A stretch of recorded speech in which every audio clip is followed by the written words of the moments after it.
Hello dear students.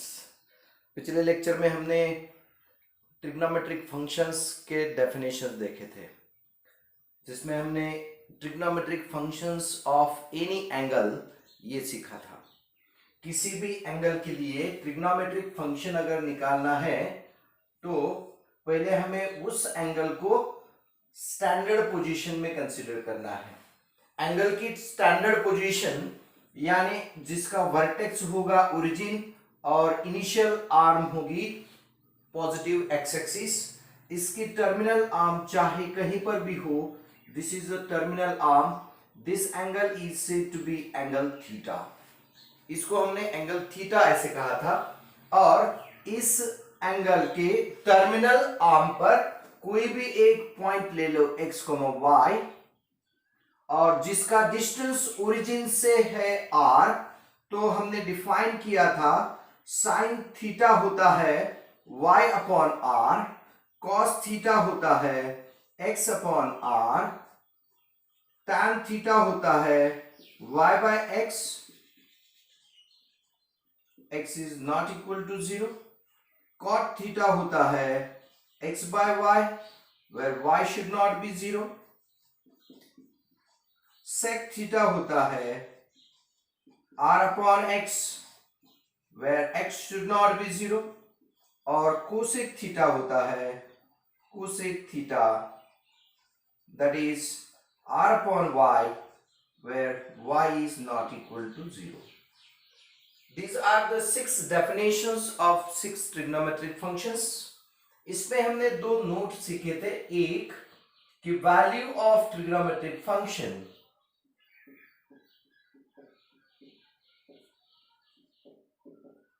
is independent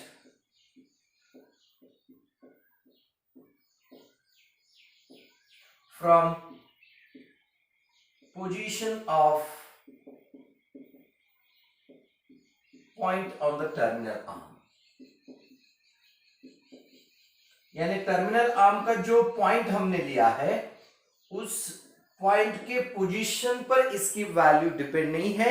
यानी इस point की जगह पे आप कोई भी पॉइंट इस टर्मिनल आर्म का चूज कर सकते हो। और दूसरी नोट सीखी थी हमने कि the values of trigonometric functions, the values of trigonometric functions of coterminal angles,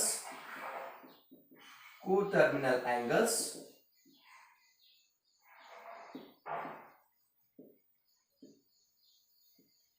are same. इसके एग्जाम्पल के तौर पे अगर हमें पता है कि कोटर्मिनल एंगल की पेयर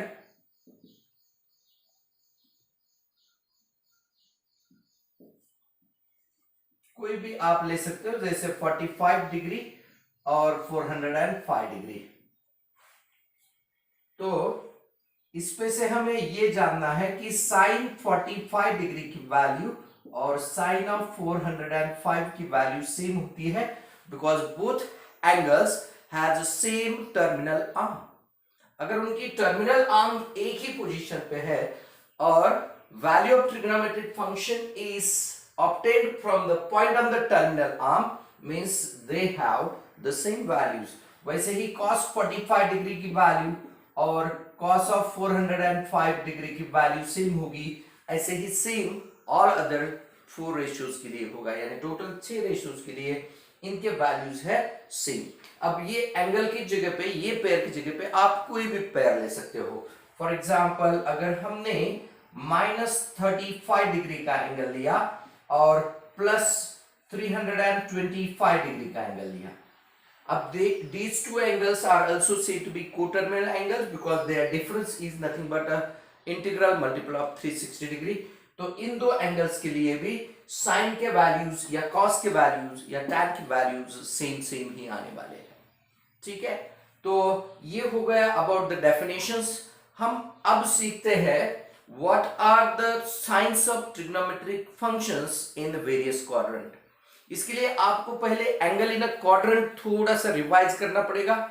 यानी किसी भी एंगल का मेजर देने के बाद हम डिसाइड कर सकते हैं कि वो एंगल कौन से क्वाड्रेंट में है।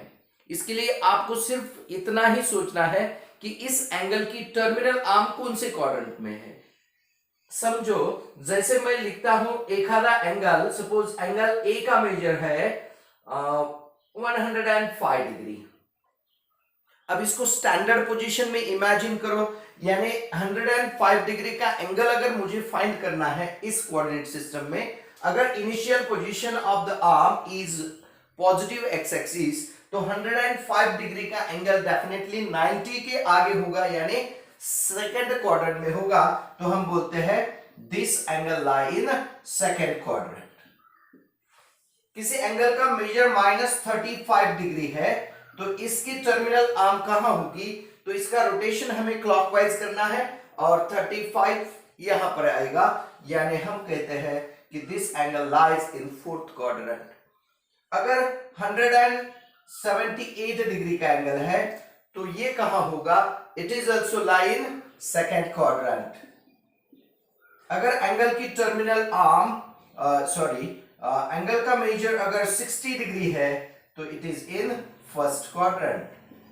एंगल का मेजर -110 डिग्री है, -110 डिग्री यानी इसको क्लॉकवाइज रोटेट करना है, तो इसकी टर्मिनल आर्म आएगी कहां पर आएगी, थर्ड क्वाड्रेंट में। और कोई भी एंगल जिसका मेजर मल्टीपल ऑफ 90 डिग्री है, जैसे 90 डिग्री का एंगल है तो वो पॉजिटिव वाई एक्सिस पर है, -90 डिग्री का एंगल जो है वो निगेटिव वाई एक्सिस पर है। अगर 180 डिग्री का एंगल है तो ये निगेटिव एक्स एक्सिस पर है। 360 डिग्री मेजर है तो that lie on positive X axis. And according to the terminal arm, position of terminal arm, we can decide where that angle lies. अगर एंगल की टर्मिनल आर्म किसी भी quadrant में है तो वो एंगल उस क्वाड्रेंट में है ऐसा बोलते हैं, और एंगल की टर्मिनल आर्म एक्सिस पर है तो उसे हम क्वाड्रेंटल एंगल बोलेंगे, या उसकी टर्मिनल आर्म पॉजिटिव एक्सिस पर है तो उसे बोलते हैं that angle is representing the positive axis. Okay, तो ये समझने के बाद हम सीखते हैं science of trigonometric functions in different quadrants. उसके लिए समझने के लिए हमें डेफिनेशन जरूरी है, तो मैं डेफिनेशन वैसे ही रख रहा हूं। डेफिनेशन आप एक बार फिर से रिवाइज कर लीजिए। किसी भी एंगल के लिए जब ट्रिग्नोमेट्रिक फंक्शंस के वैल्यूज निकालने हैं तो ये definition which are said to be standard definitions of trigonometric function, इनको यूज करना है। अब signs of trigonometric functions in different quadrants.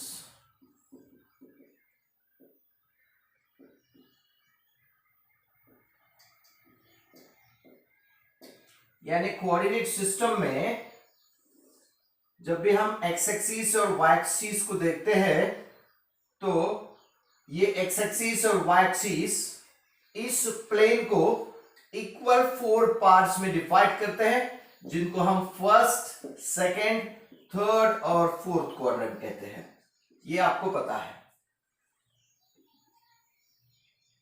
आपको ये भी पता है कि ये जो सिस्टम बनाई है, ये सिस्टम हर एक पॉइंट को, ये जो सिस्टम है हर एक पॉइंट की एक स्पेशल आइडेंटिटी बनाने के लिए हमने ये कोऑर्डिनेट सिस्टम बनाए हैं, जिसमें हर पॉइंट को आइडेंटिटी मिलने के लिए हमने उसके कोऑर्डिनेट्स फॉर्म किए हैं। जैसे हर पॉइंट को एक्स कोऑर्डिनेट और वाई कोऑर्डिनेट होता है, तो हम कहते हैं जितने भी पॉइंट फर्स्ट क्वाड्रेंट में है उसके कोऑर्डिनेट्स प्लस प्लस होते हैं, यानी एक्स कोऑर्डिनेट और वाई कोऑर्डिनेट दोनों प्लस होते हैं।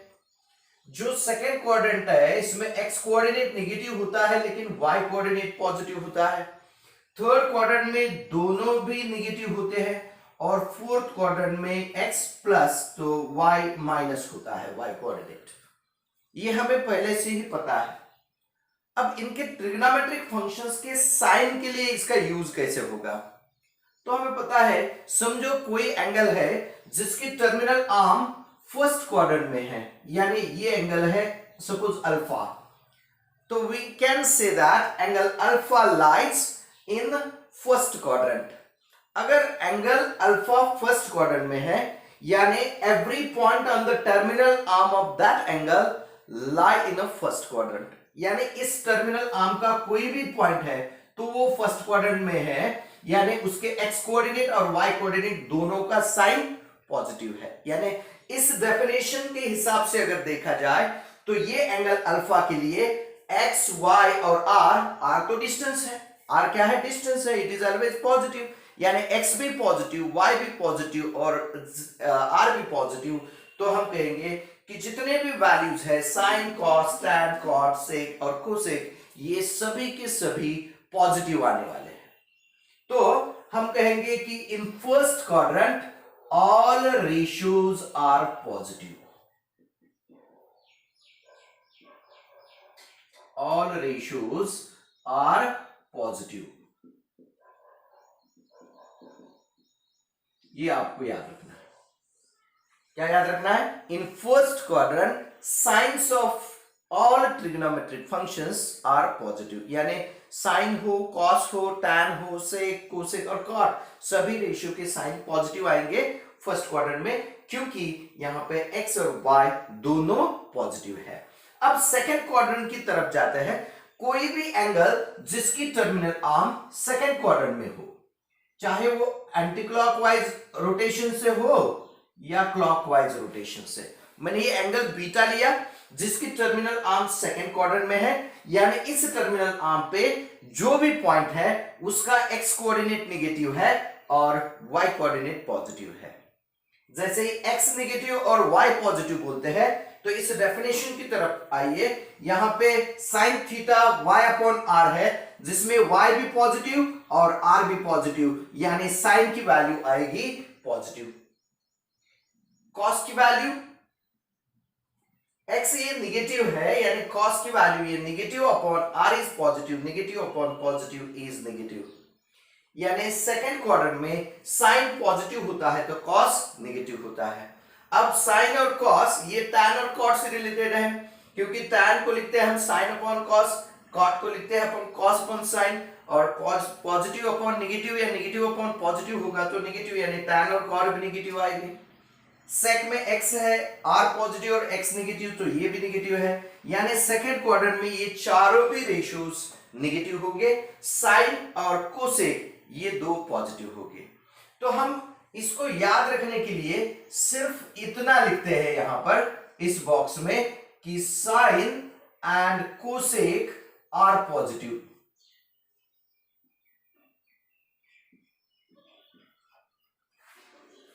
अब इतना याद रखे तो all other ratios becomes negative, यानी इसमें लिखेंगे others are negative.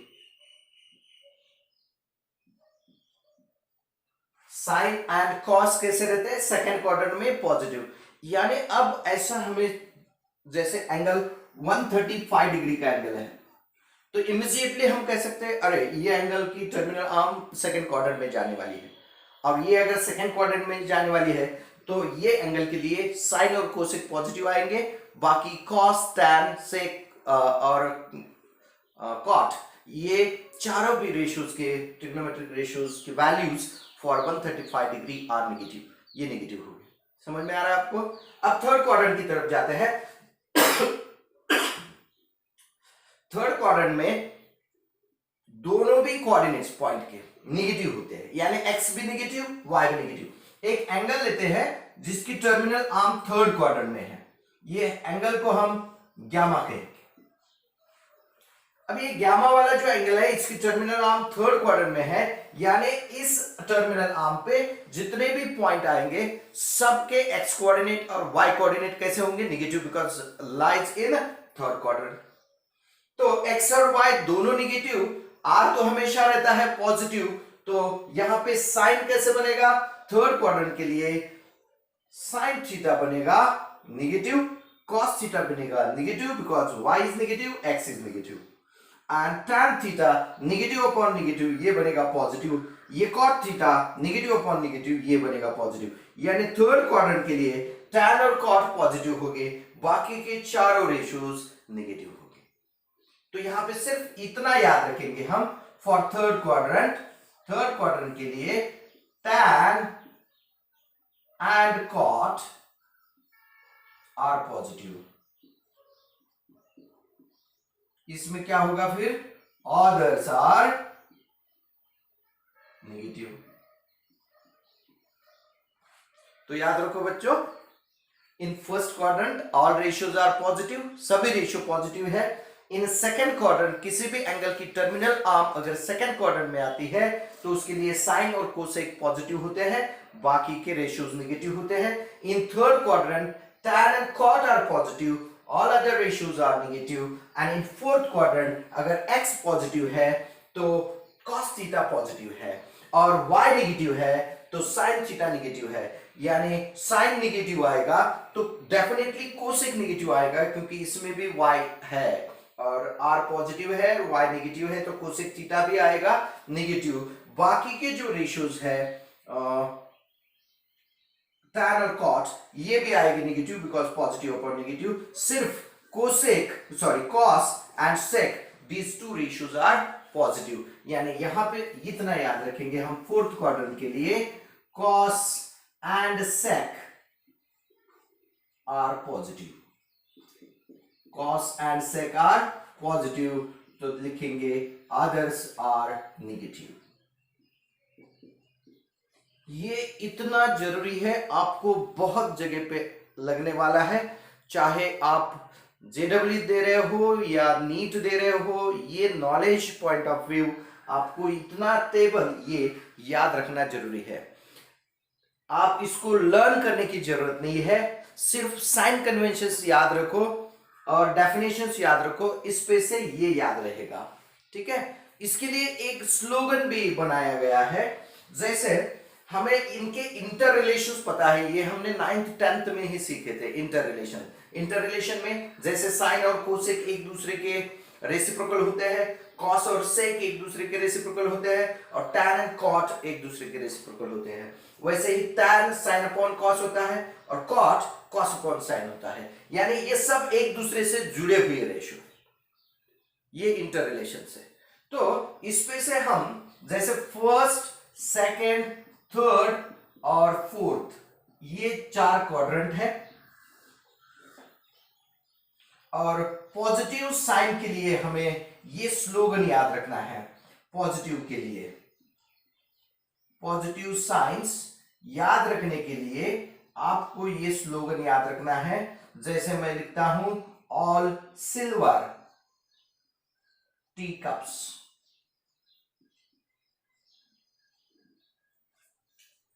A stands for all, S stands for sine, T stands for tan, and C stands for cos.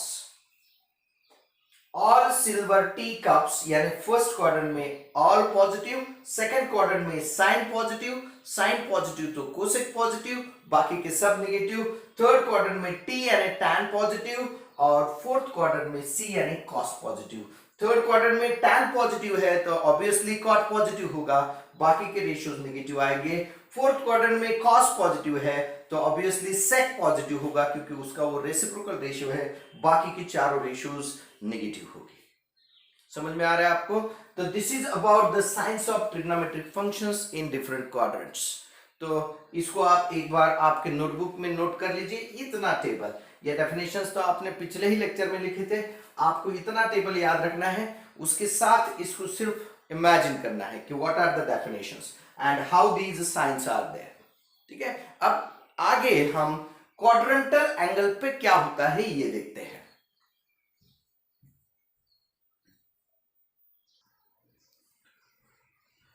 So after sign conventions of trigonometric functions in different quadrants, we are going to study trigonometric functions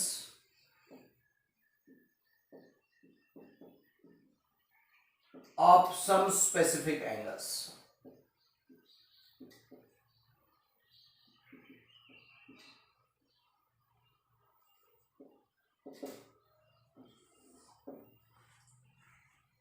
यानी जैसे कोई भी angle है जिसका major multiple of 30 degree है या 45 degree है या 60 डिग्री है, तो उस एंगल को हम स्पेशल एंगल्स या स्पेसिफिक एंगल्स बोलते हैं। यानी उनके ट्रिग्नोमेट्रिक रेशियोज के वैल्यूज हम डायरेक्टली फाइंड आउट कर सकते हैं। जैसे हमने 9th और 10th स्टैंडर्ड में कुछ टेबल भी एक सीखा था, जिसमें 30 डिग्री के एंगल्स के वैल्यूज, 45 डिग्री के एंगल्स के वैल्यूज, 60 डिग्री के एंगल के वैल्यूज, 90 डिग्री एंगल के वैल्यूज, इन सभी ट्रिग्नोमेट्रिक रेशियोज के वैल्यूज का एक टेबल हमें दिया गया था और वो टेबल हमने डायरेक्टली लर्न किया था वैल्यूज। अब लर्न करने की जरूरत नहीं है, उसको याद रखना है या कैसे फाइंड आउट करना है ये सीखना है। तो अभी हमने डेफिनेशंस ऑफ ट्रिग्नोमेट्रिक फंक्शंस सीखे थे, तो उसमें हमने क्या किया है कि वैल्यूज ऑफ ट्रिग्नोमेट्रिक फंक्शंस उसको फाइंड किया है from the point of the terminal arm.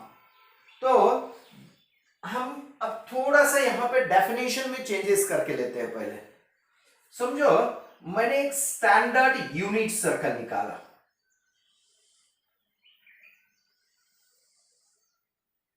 ये क्या है? Standard unit circle.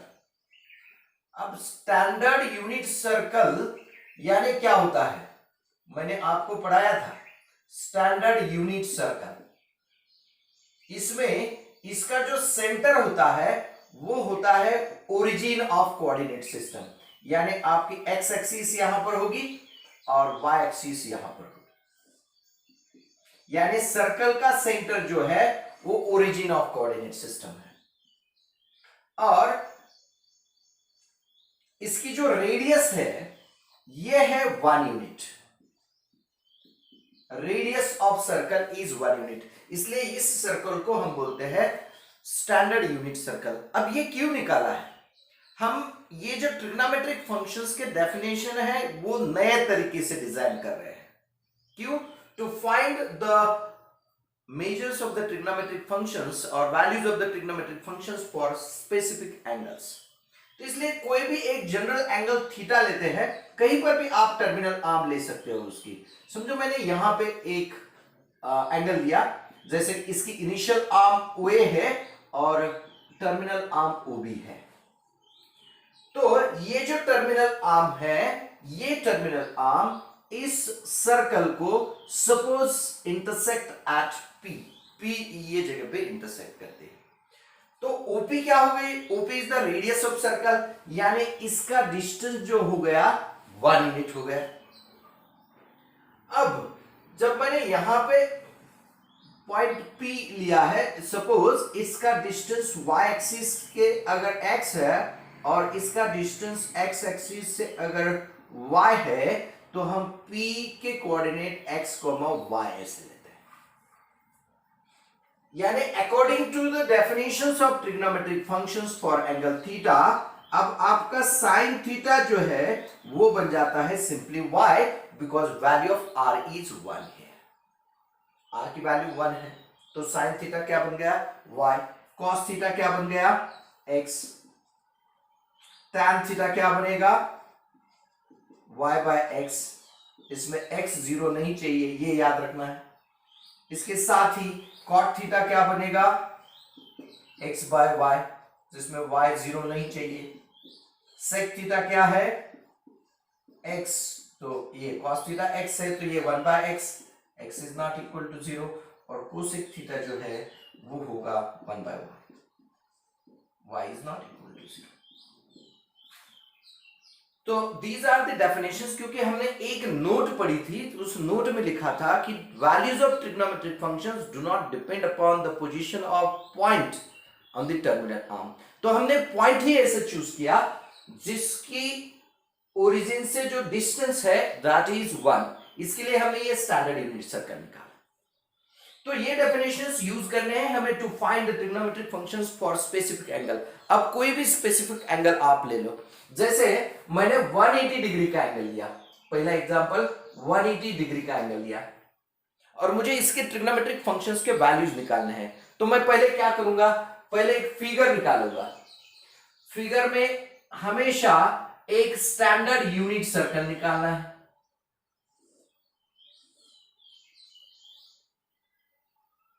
ये स्टैंडर्ड यूनिट सर्कल बनाए, इसमें इसका सेंटर है O। अब जो एंगल मेजर दिया है हमें, उसको स्टैंडर्ड पोजीशन में पहले कहां पे उसकी पोजीशन, टर्मिनल आर्म की पोजीशन कहां होंगी ये सोचना है। अब 180 डिग्री का एंगल मुझे लेना है, तो इनिशियल आर्म मैं अगर OA लेता हूं तो ये टर्मिनल आर्म यहां पे होगी, तो ये एंगल होगा आपका 180 डिग्री का, यानी टर्मिनल आर्म हो गई। अब ये स्टैंडर्ड यूनिट सर्कल है, तो ये जो डिस्टेंस है रेडियस ये 1 है। अब टर्मिनल आर्म OB है, तो ये सर्कल को कहां, इस P पॉइंट पे इंटरसेक्ट कर रही है। अब P point negative x axis पर है और इसका ओरिजिन से डिस्टेंस 1 यूनिट है, तो P के कोऑर्डिनेट्स क्या बन गए, एक्स एक्सिस पे कोई भी पॉइंट होता है तो उसके कोऑर्डिनेट बन गए -1, 0। तो इसको x की वैल्यू बोलेंगे, इसको y की value, this is the value of x and this is value of y। ठीक है, तो डेफिनेशन जैसे है साइन ऑफ 180 डिग्री की वैल्यू अगर निकालनी है आपको, तो यहां पे देखो साइन थीटा क्या है, y है, और y की वैल्यू क्या है 0, यानी हम कहेंगे कि साइन ऑफ 180 डिग्री की वैल्यू 0 आ गई। कॉस ऑफ 180 डिग्री अगर निकालना है आपको, तो कॉस ऑफ 180 डिग्री की वैल्यू क्या आएगी, cos ऑफ 180 डिग्री के लिए इसकी डेफिनेशन क्या है, cos थीटा इज x, इसमें x की वैल्यू क्या है -1, तो cos ऑफ 180 डिग्री -1 आएगा। tan ऑफ 180 डिग्री अगर निकालना है, तो tan ऑफ 180 डिग्री क्या होता है, y by x होता है, y upon x यानी 0 upon -1, 0 upon -1, 0 upon anything is always 0। cot theta की वैल्यू अगर cot ऑफ 180 डिग्री निकालना है, तो ये आएगा -1 upon 0, तो ये तो एग्जिस्ट नहीं होता, तो इसे लिखेंगे infinity, does not exist. Sec of 180 degree की वैल्यू निकालनी है, सेक ऑफ 180 डिग्री क्या आएगा, 1 अपॉन x आएगा, sec of 180 degree 1 by x, x की वैल्यू क्या है -1, 1 अपॉन -1 यानी -1 आएगा। और कोसेक ऑफ 180 डिग्री आए, तो कोसेक ऑफ 180 डिग्री आएगा 1 अपॉन y, y की वैल्यू है 0, तो 1 by 0, it is also does not exist. यानी इस तरह से हम 180 डिग्री के लिए इस डेफिनेशंस की यूज से हम क्या कर सकते हैं, वैल्यूज फाइंड आउट कर सकते हैं। ऐसे आप कोई भी एंगल लिए तो सेम तरीके से ही वैल्यूज हमें निकालने आते हैं। ठीक है, अब इसके आगे कुछ डिफरेंट एंगल्स देखते हैं।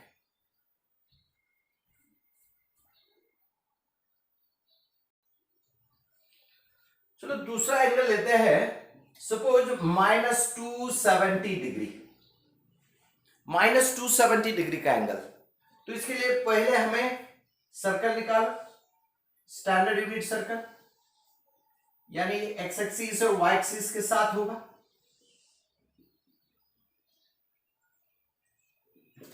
इनिशियल आर्म ये होगी OA यहां पर। अब -270 डिग्री का एंगल निकालना है, तो रोटेशन क्लॉकवाइज होना चाहिए, इसको ऐसे घुमाएंगे, तो यहां पे क्या आएगा -90, ये -180 और ये -270। तो एंगल की टर्मिनल आर्म यहां पर होगी और ये एंगल होगा जिसका मेजर होगा -270 डिग्री। तो टर्मिनल आर्म कहां गई, टर्मिनल आर्म गई पॉजिटिव वाई एक्सिस पर, जिसका intersection point with terminal arm is P, whose distance from origin is 1 unit, means P has coordinates 0,1। P के कोऑर्डिनेट 0,1 आए, यानी x की वैल्यू हो गई 0, y की वैल्यू हो गई 1। तो यहां पे आप साइन ऑफ -270 डिग्री अगर हम फाइंड आउट करते हैं, तो ये है y और y की वैल्यू है 1, तो ये होगा 1। तो cos ऑफ -270 डिग्री ये क्या आएगा, ये आएगा 0, because value of x is 0। tan of -270 degree यानी साइन बाय कॉस या y बाय x हम बोलेंगे, तो 1/0 और अपॉन 0 ये कभी एग्जिस्ट नहीं होता, तो ये आएगा इंफिनिटी। सिमिलरली अब ये तीन वैल्यूज हमने फाइंड आउट किए, तो इस पे से कोसेक थीटा या कोसेक ऑफ -270 डिग्री ये आएगा 1, क्योंकि साइन का ये रेसिप्रोकल होता है, 1 का रेसिप्रोकल 1। कॉस की वैल्यू से हम सेक निकाल सकते हैं। अगर कॉस ऑफ 270 -270 डिग्री ये 0 है, तो सेक ऑफ -270 डिग्री ये एग्जिस्ट ही नहीं होगा, क्योंकि 0 का जो रेसिप्रोकल कभी एग्जिस्ट नहीं होता, तो ये इंफिनिटी आएगा। और कॉट ऑफ -270 डिग्री। अगर tan डज नॉट एग्जिस्ट है तो cot 0 आएगा।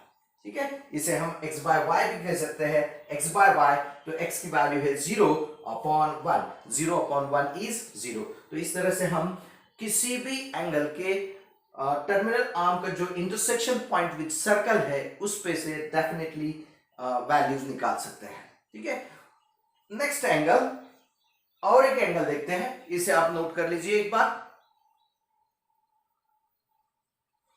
इसके आगे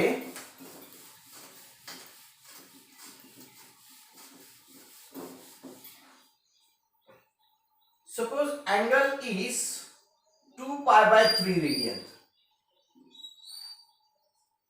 अब ये रेडियन मेजर में एंगल दिया है। एंगल आपको कभी रेडियन मेजर में दिया जाएगा या डिग्री मेजर में।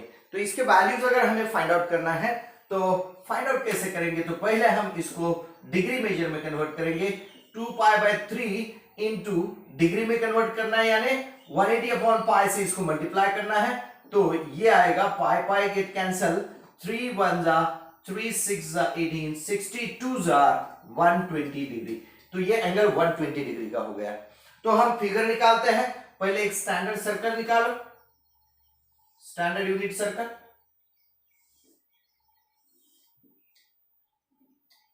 अब इसको थोड़ा समझना है।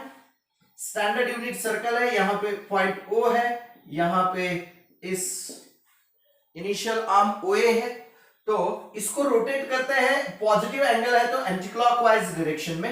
एंटी क्लॉकवाइज में ये 90 डिग्री, इसके आगे जाएगा 30 डिग्री, यानी ये वाला एंगल होगा 120 डिग्री का इस डायरेक्शन में। अगर ये 120 डिग्री का एंगल है तो इसकी टर्मिनल हो गई ये, यहां P पॉइंट होगा जिसके कोऑर्डिनेट्स हमें इंपॉर्टेंट है। P पॉइंट के कोऑर्डिनेट क्यों इंपॉर्टेंट है? Because that is the point on the terminal arm of the angle. ये डिस्टेंस है 1, ये 1 डिस्टेंस है। तो हम क्या करेंगे, इसको यहां पे एक परपेंडिकुलर डालेंगे P से, इसको PM बोलेंगे। अब इतना याद रखना है, P पॉइंट सेकेंड क्वाड्रेंट में है। P पॉइंट कहां पर है? सेकेंड क्वाड्रेंट में है। और अगर सेकेंड क्वाड्रेंट में है तो इसका x कोऑर्डिनेट नेगेटिव आने वाला है और y कोऑर्डिनेट पॉजिटिव आने वाला है।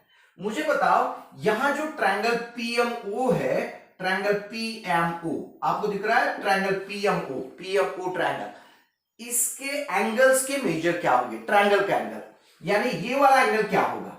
अगर ये 120 डिग्री है तो ऑब्वियसली ये एंगल आएगा 60 डिग्री का, और इसका ये जो एंगल होगा वो होगा 30 डिग्री का। यानी ये जो ट्रायंगल PMO है वो होता है 30 डिग्री, 60 डिग्री, 90 डिग्री ट्रायंगल। इसमें 30 डिग्री ये P का मेजर है, 60 डिग्री ये एंगल O का मेजर है, और 90 डिग्री ये किसका मेजर है? M का मेजर है, एंगल M का मेजर। अब 30, 60, 90 डिग्री का एक थ्योरम है कि साइड अपोजिट टू 30 डिग्री जो होती है वो हाइपोटेनस के हाफ होती है, और साइड अपोजिट टू 60 डिग्री जो होती है वो √3/2 टाइम्स द हाइपोटेनस। यानी हमें OM और PM डिस्टेंस मिलेगा। OM डिस्टेंस क्या होगा? OM is side opposite to angle P, तो OM होगा 1/2 इंटू 1, और PM क्या आएगा? PM आएगा, ये 60 डिग्री की अपोजिट साइड है PM, तो ये √3/2 टाइम्स, यानी ये आएगा √3/2, यानी ये आ गया 1/2 और ये आ गया √3/2। कोई भी एंगल जब मल्टीपल ऑफ 30 डिग्री या मल्टीपल ऑफ 60 डिग्री है तो यहां जो ट्रायंगल फॉर्म होगा, चाहे पॉइंट P सेकंड क्वाड्रेंट में हो, फर्स्ट क्वाड्रेंट में हो, थर्ड क्वाड्रेंट में हो या फोर्थ क्वाड्रेंट में हो, हम जब उस पे से, उस पॉइंट से एक्स एक्सिस पर परपेंडिकुलर डालेंगे तो वहां पे जो ट्रायंगल फॉर्म होगा, definitely that triangle is 30 degree, 60 degree, 90 degree triangle. उस पे से हमें लेंथ ऑफ OM और लेंथ ऑफ PM मिलेगा। यानी इस पॉइंट P का एक्स एक्सिस से डिस्टेंस हो गया हाफ, और y एक्सिस से डिस्टेंस हो गया, सॉरी, y एक्सिस से डिस्टेंस हो गया हाफ, और x एक्सिस से डिस्टेंस हो गया √3/2। यानी इस P के जो कोऑर्डिनेट्स है ये आएगी, एक्स कोऑर्डिनेट निगेटिव होगा तो it's distance from y axis is 1/2, यानी ये आएगा -1/2, और y कोऑर्डिनेट होगा पॉजिटिव, दैट इज √3/2। ये ऐसा क्यों लिखा है, इसको एक बार 2 मिनट के लिए रिवाइंड करो वीडियो और फिर देखो, यानी इसमें आपको समझ में आएगा। P पॉइंट सेकंड क्वाड्रेंट में है इसलिए x नेगेटिव, OM के वैल्यू को ही मैंने 1/2 x की वैल्यू क्यों कहा है, क्योंकि it is the distance of that point P from y axis, और किसी भी पॉइंट का y एक्सिस से जो डिस्टेंस होता है उसे हम x कोऑर्डिनेट कहते हैं, किसी भी पॉइंट का x एक्सिस से जो डिस्टेंस है उसे हम y कोऑर्डिनेट कहते हैं। ठीक है, तो P के कोऑर्डिनेट आ गए -1/2 और √3/2, that are nothing but the values of x and y। तो अब डेफिनेशन की तरफ जाओ, तो साइन की वैल्यू 120 डिग्री यानी y की वैल्यू, और y है √3/2। cos की value, cos of 120 degree that is the value of x, that is -1/2। tan की वैल्यू 120 डिग्री के लिए y अपॉन x, अगर √3/2 अपॉन -1/2 तो 2 कैंसिल होगा, ये आएगा -√3। समझ में आ रहा है ना आपको, और इन तीनों के रेसिप्रोकल यानी आगे की तीन, यानी sin 120 अगर √3/2 है तो कोसेक 120 कितना होगा, कोसेक ऑफ 120 डिग्री होगा 2/√3। cos ऑफ 120 डिग्री से हम sec 120 डिग्री निकाल सकते हैं, ये होगा इसका रेसिप्रोकल दैट इज -2, और tan ऑफ 120 डिग्री से ये आएगा cot ऑफ 120 डिग्री, और cot ऑफ 120 डिग्री आएगा -1/√3। तो इस तरह से हम किसी भी एंगल का जो मेजर है उसके लिए ट्रिग्नोमेट्रिक फंक्शंस के वैल्यू निकाल सकते हैं, किसी भी एंगल के लिए। अब ये वाला एंगल अगर 45 डिग्री का मल्टीपल होता है तो यहां जो ट्रायंगल PMO फॉर्म होगा ना, वो 45 90 डिग्री वाला ट्रायंगल होगा, और उसमें हमें पता है उसकी जो परपेंडिकुलर साइड्स होते हैं वो इक्वल होते हैं, और that are 1/√2 times the hypotenuse. वो थ्योरम यूज करके आपको 45 डिग्री के जो मल्टीपल्स है उन एंगल्स के लिए ट्रिग्नोमेट्रिक फंक्शंस के वैल्यूज निकाल सकते हैं। तो ये शॉर्टली बट आपको पता होना जरूरी है, इसलिए मैंने बताया। ये नीट वाले स्टूडेंट्स को भी बहुत इंपॉर्टेंट है, how to find the values of trigonometric functions for any special angle. कभी भी आपको किसी ट्रिग्नोमेट्रिक फंक्शन की वैल्यू अगर याद नहीं आ रही है किस स्पेशल एंगल के लिए, तो आप इसको यूज करके उसको फाइंड कर सकते हैं। ठीक है, आगे हमें बहुत सारे कंसेप्ट इस ट्रिग्नोमेट्री में सीखने हैं। आज के वीडियो में हम यहीं पर रुकते हैं, फिर मिलेंगे अगले वीडियो में।